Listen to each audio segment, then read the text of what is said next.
Вот такой дом в Лондоне стоит 1,5 миллиона фунтов. Не впечатляет, да? В большинстве городов мира 1 миллион фунтов – это роскошный дом. В Лондоне за эти деньги вы можете получить довольно уставшее жилье и иногда даже без ремонта.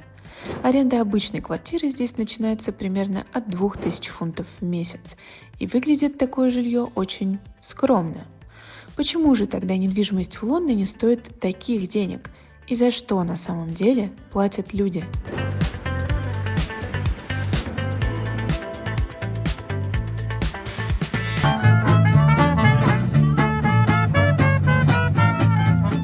Мы с вами стоим на одной очень интересной улице, в одном из самых дорогих районов Лондона, в Ричмонде. Но на самом деле улица не кажется какой-то особенной. Посмотрите внимательно. Ну, обычная улица, обычные дома, никаких признаков тяжелого люкса. Но сзади меня дом, квартира в котором стоит 1 миллион 350 тысяч фунтов. Площадь этой квартиры 127 квадратных метров. Каждый метр стоит больше 10 тысяч фунтов. Здание это не современное, это дом 19 века, викторианский. И если посмотреть по фото, ремонт тоже не скажи, что вау. Но стоимость квартиры здесь определяется совсем другими вещами. Из домов на этой улице открывается потрясающий вид на Темзу, который писал еще Уильям Тернер, и этот вид вообще защищен актом парламента от какой-либо застройки, он не менялся с 18 века. И здесь мы с вами сталкиваемся с первым парадоксом Лондона. Во многих городах мира цена недвижимости зависит от того, насколько новое и современное жилье. Так, например, в Дубае. Чем новее жилой комплекс, тем дороже квартиры. То же самое можно сказать про Нью-Йорк и Манхэттен. В Лондоне очень ценится локация, архитектура и история того места, где вы покупаете недвижимость. Ну, а смотря правде в глаза, тут как бы везде история. И именно поэтому здесь возникает парадоксальная ситуация. В мире есть города и страны, где элитная недвижимость очень дорогая, но здесь, в Лондоне, дорогая любая недвижимость. Неважно, живете ли вы в таких условиях в Лондоне или в другом городе, если вам нравится моя подача, поставьте, пожалуйста, лайк этому видео и подпишитесь. А если вас интересуют прогулки по Лондону, переходите в мой телеграм-канал, там будет информация о ближайших встречах. Кстати, первая прогулка будет по Ричмонду. Но давайте для справедливости посмотрим еще раз, как выглядит жилье за 1 миллион фунтов в Лондоне. Возьмем что-то посимпатичнее. Например, вот это. Дом 128 метров. Или вот такой вариант, как вам? Вы бы купили такой дом за такие деньги? А вот так выглядит аренда за 2-3 тысячи фунтов в месяц. И это часто вызывает у людей шок. Есть всего несколько городов в мире, где ситуация похожая. Например, Гонконг, там просто очень мало земли. Или Сидней, средний дом стоит 1,5 миллиона долларов. Или Ванкувер, там тоже сильный дефицит земли. Из европейских городов по уровню цен с Лондоном может конкурировать только Париж, но даже он обычно дешевле.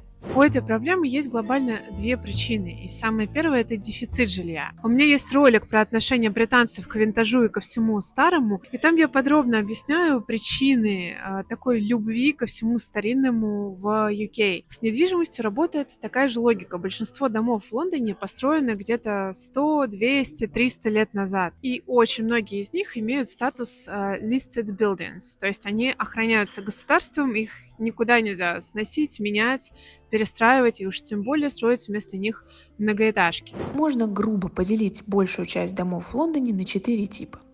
Это 18 век, георгианская эпоха, 19 век, викторианская, конец 19 века, эдвардианская эпоха и начало 20 века, неогеоргианская эпоха и арт-деко.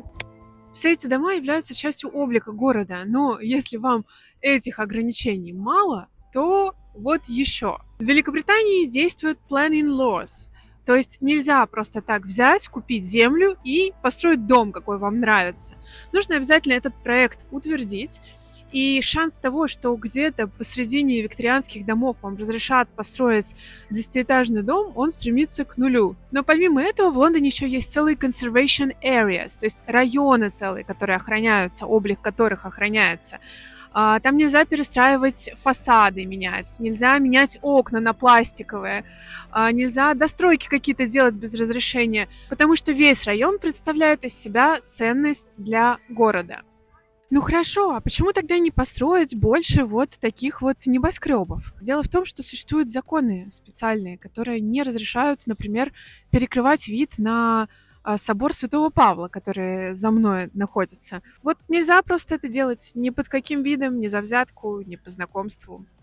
Все тут. Ну и венец всех ограничений — Green Belt. Это огромная зона земли вокруг Лондона, где строительство почти полностью запрещено.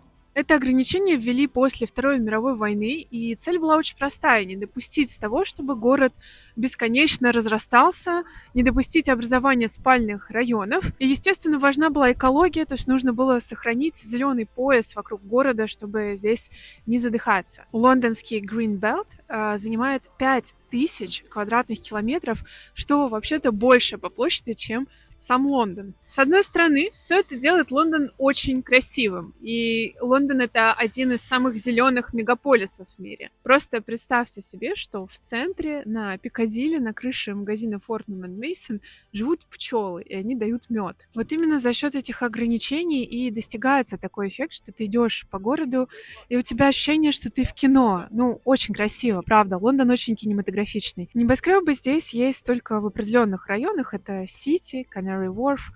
И нет ощущения, что огромные здания перекрывают небо и нет света, как это бывает в некоторых мегаполисах. Можете ли вы себе представить, что у многих людей в Лондоне есть свой собственный сад? Вот таким образом, через ограничения, Лондон избежал появления человейников, гетто и, не дай бог, пиковской застройки, жутких пробок на въезде и выезде из этих спальных районов. Я когда смотрю, как выглядит Мурино, мне, честно, становится страшно. Безусловно, это влияет на комфорт жизни в городе в положительную сторону. И получается, что за такое роскошество нужно платить. Но возникает другая проблема. Спрос на жилье в Лондоне существенно превышает предложение. И это сказывается на ценах. Вторая глобальная причина такой дороговизны жилья в Лондоне — это востребованность. Ведь если жилья не так много и оно никому не нужно, то проблемы как бы и не будет. Ситуация осложняется тогда, когда в этом городе много кто хочет жить. Лондон — мировой финансовый центр. Это притягивает банки, финансы, технологичные компании, международный бизнес и инвестиции. Ко всему прочему, Лондон — это глобальный город, и более 40% его населения родились вне Великобритании. Это делает Лондон очень комфортным для адаптации, потому что когда ты мигрант среди большого количества мигрантов, тебе реально намного проще здесь адаптироваться, найти себя. Это еще и крупнейший англоязычный мегаполис, то есть язык, естественно, тоже здесь облегчает существенно жизнь. Ну, а по поводу вообще безопасности и засилия мигрантов у меня есть вообще отдельное видео с разборами всех мифов о жизни в Европе, в UK, и если вам интересно именно эту тему поизучать, посмотрите его. При этом наряду с возможностями для бизнеса здесь также отличные возможности для образования и огромная индустрия развлечений. Своим домом Лондон сделали известные писатели, актеры, режиссеры, и, конечно, это не может не влиять на принятие решения о том, где ты хочешь жить.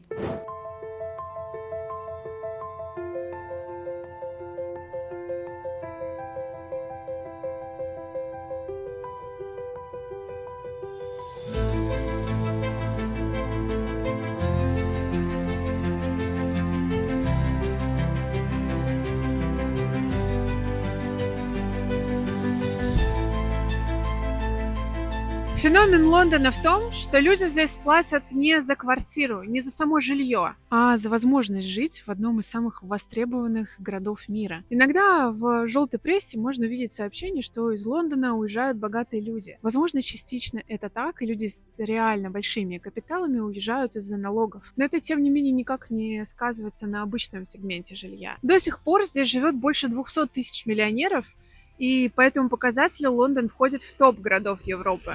Совсем недавно Лондон был признан лучшим городом для жизни в мире. Hate is gonna hate, как говорится, а многие люди будут продолжать пытаться попасть сюда, зацепиться и остаться в этом городе. Кто-то считает, что Лондон очень сильно переоценен и не стоит своих денег, ну а кто-то наоборот говорит, что за такую жизнь стоит платить. Напишите в комментариях, что думаете вы, считаете ли вы, что стоит платить за такую жизнь, и хотели бы когда-нибудь попробовать пожить в Лондоне.